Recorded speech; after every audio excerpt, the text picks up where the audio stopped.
Hello guys, welcome back to our channel. This is a man shop channel. You are name maybe malis tila kanai to grow.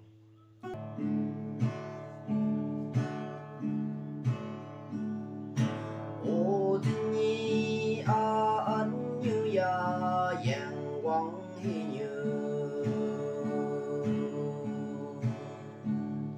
cha cha phai u sơ tao sơ lu bu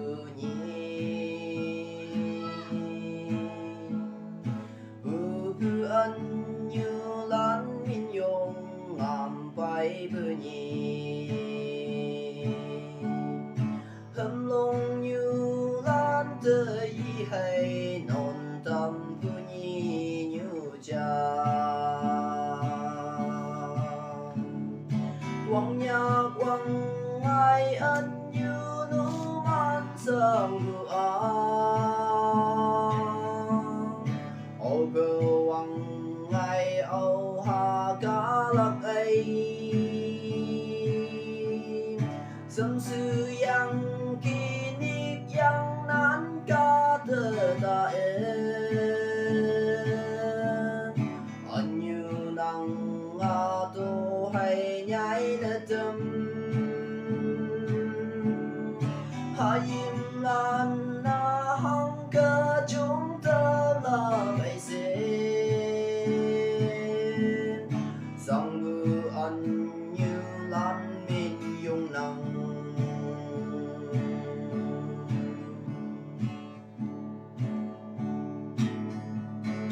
lệ như quăng khi lưng bao ẩn như nắng hà san hai cơm ba ô ẩn như nắng hà cả lúc mơ phải lấy man ba ô ẩn như nắng hà tơ lan ở dưới ẩn như ya yen cần cứ phong ẩn như quang nhà quang ai ân như nu man sang lu a ô cơ quang ai âu ha cả lập ấy sâm sư yang kỳ nick yang nan ca thơ ta anh như năng a tu hay nhai nơ tâm ha im lan na hong ca chúng ta là vậy xin dòng ngư ân như lan min dung năng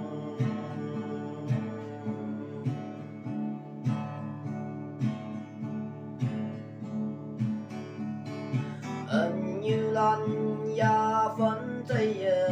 mùng sóng năng kỳ yếm lâm hăng ký kỳ yang sập trong sập máu lơ tơ ân như năng kem ở kim man nguy sơ ân như lan sang ở tâm quang nhà quang ai ân như nu man sang lu a ô cơ quang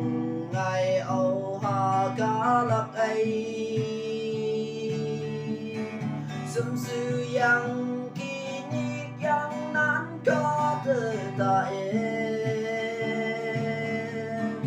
ân như năng a tu hay nhai nơ tâm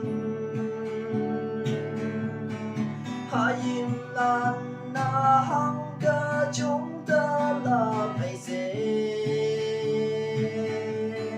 dòng ngư ân như lan mình dung năng dung ăn và như lan chín lâu ăn và